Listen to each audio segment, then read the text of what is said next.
Today, we want to walk through some really important things, how to handle objection. Um, Typically, there's two types of objections. Um,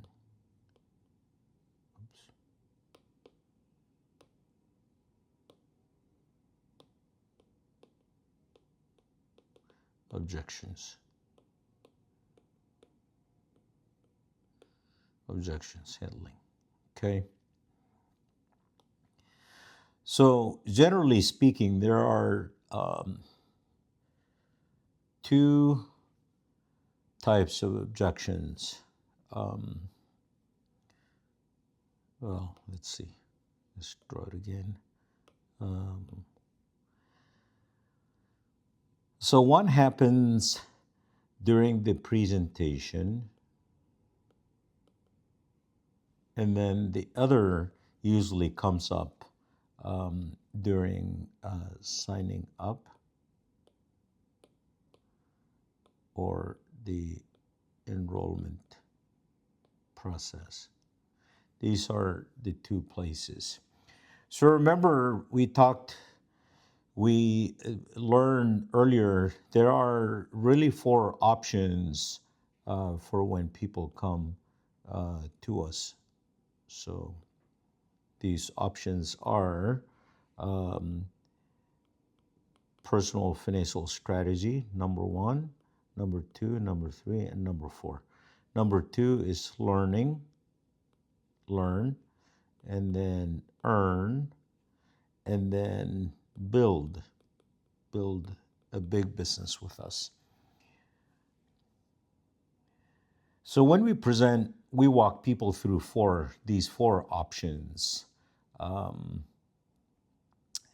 and we know what PFS is, personal financial strategy. When we sit down with a client, we show them who we are and what we do, and potentially identify their needs, gaps. We educate them, and we land at some places. We go, yeah, good job, and maybe there might be places where we can assist them with to bridge where there's gaps in which we can bridge.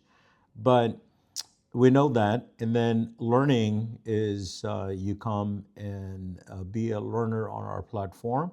And then when we talk about earning, there are really option A and then option B. Um, in earning, you can come in and be a referral only, or this is where you would sit and your trainer is here, you're here, and your prospect is here. You have trust relationship with your prospect. Um, you're learning from your trainer, and then your trainer is passing on professionalism onto the prospect. So this is where um, you can sit, also known as the golden triangle, where you're sitting and learning as your trainer is presenting. And when the case is done, we split commission 50-50. Okay, this is basically you get licensed and you just refer business to your trainer. You refer business to the trainer. Trainer does all the work and you just split commission. You're too busy doing other things. All right, that makes sense.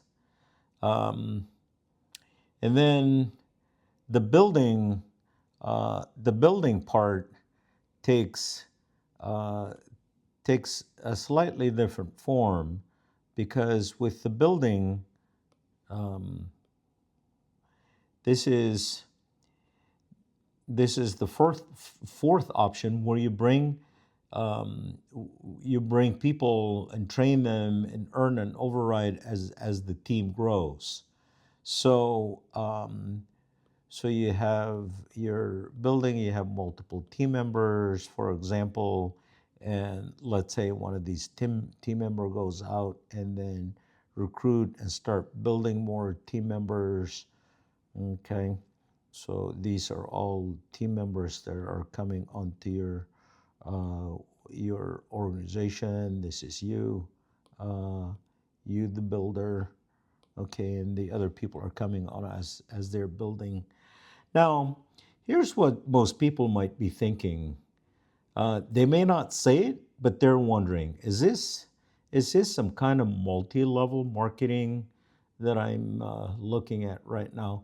They're silently thinking about this in their own mind. So sometimes I like to address it directly by just basically saying, "Hey, are you sitting here and thinking that in your mind you see an MLM?"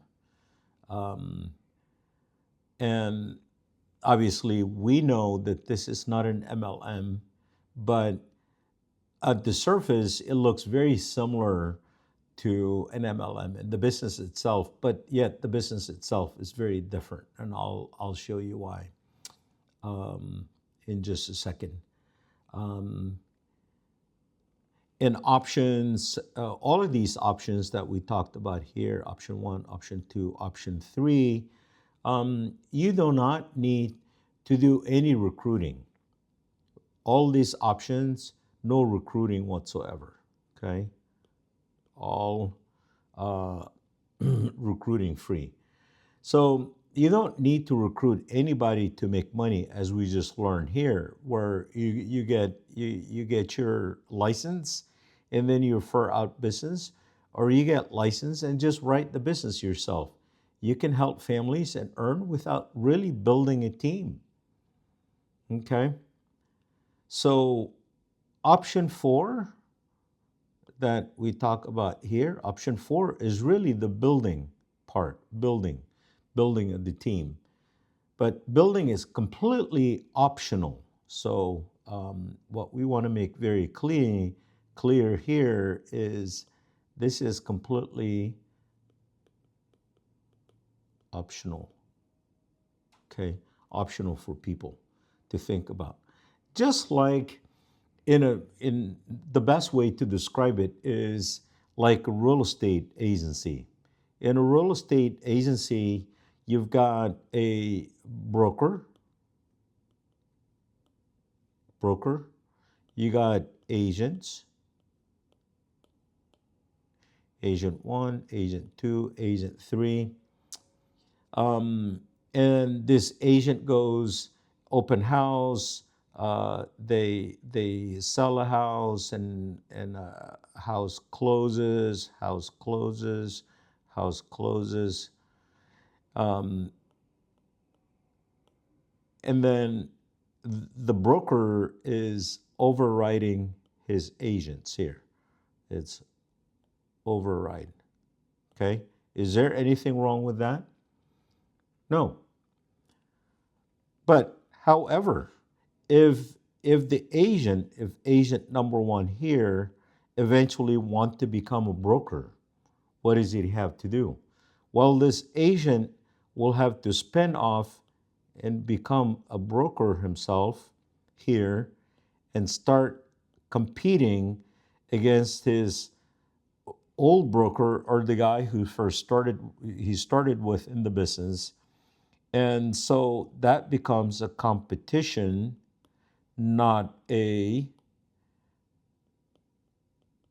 cooperation.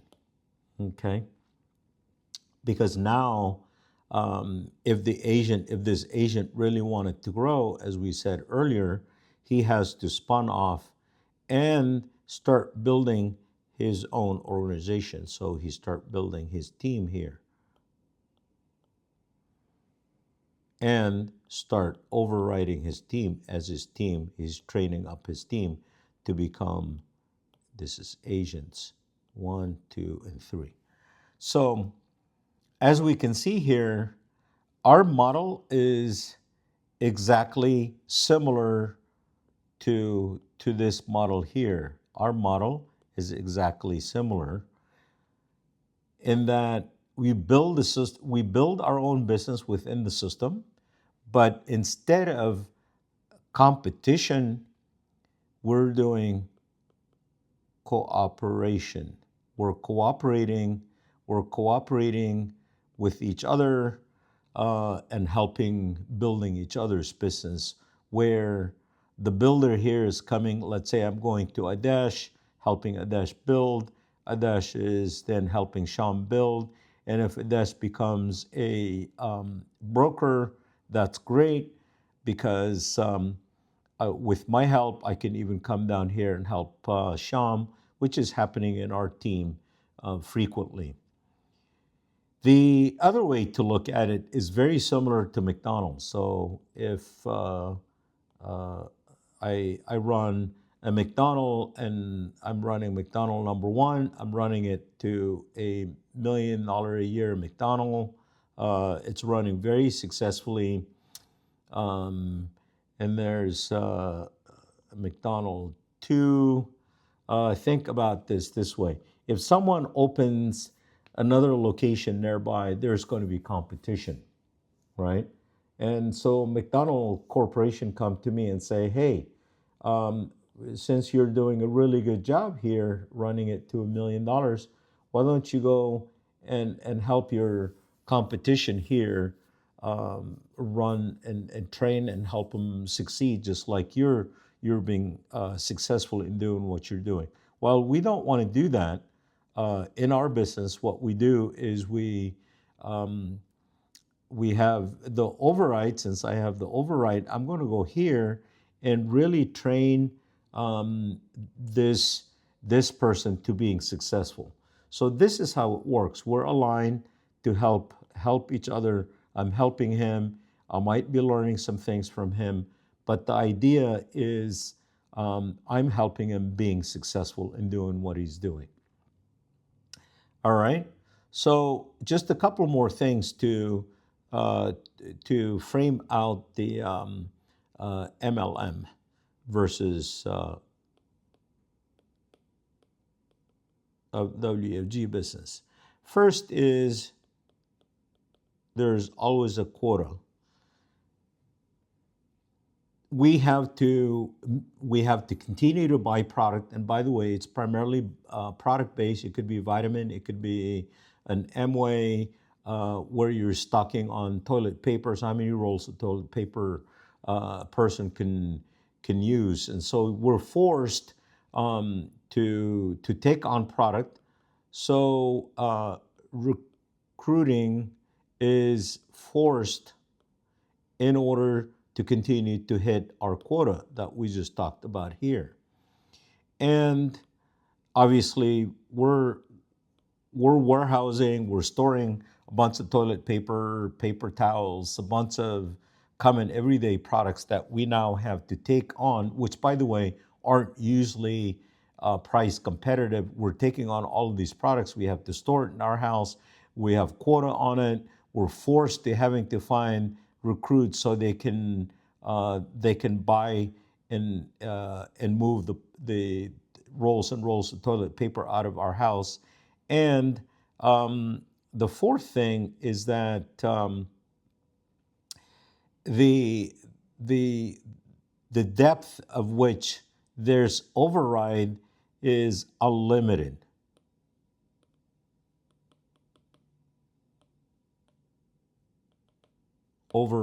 Unlimited override, right? So that's a pretty significant difference. But now let's look on the WFG side. The WFG side, we have 0 quota. We talked about earlier, recruiting is optional. Products are regulated by the state or the federal, depending on what product we're offering to the public. And by the way, we're also licensed and regulated to abide by certain rules, and we're fiduciary. We have to abide by the rules of the laws here. And the maximum level is 6 level. I think the the last level is 0.5%.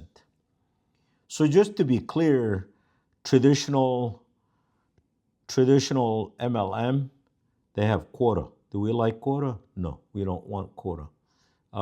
They have recruiting is forced on us. No, we don't want that. We also forced to owning, taking on inventory of product. We don't do that. And there's the override can go on and on and on. So we don't like that. Here we have this thing called licensing.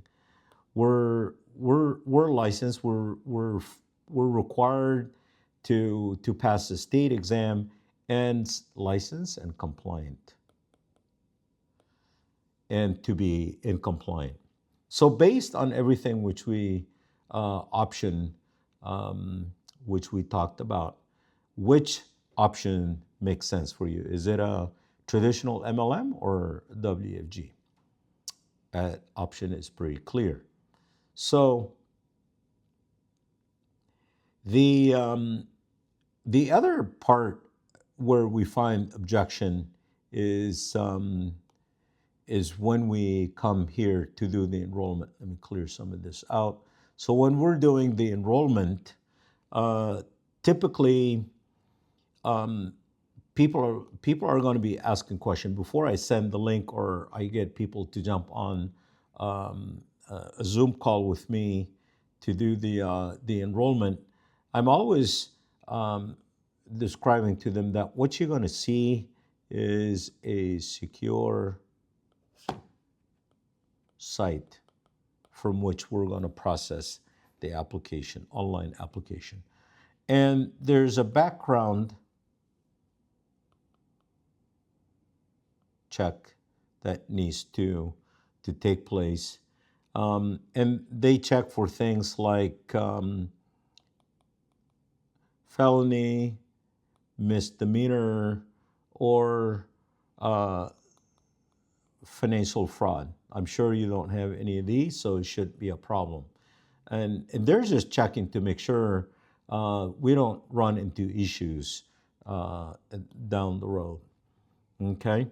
So the other thing I set the expectation for is that there's a $125 enrollment fee that covers all of this application and background check. They're going to ask for a social security number, and they're going to ask for date of birth. I'll ask for these. They ask for this information just to ensure that they can properly run a background check.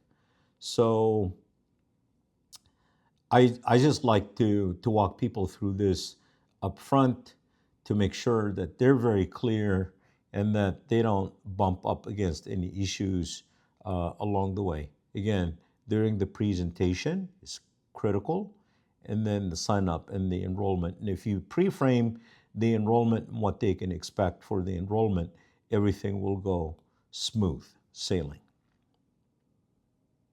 All right?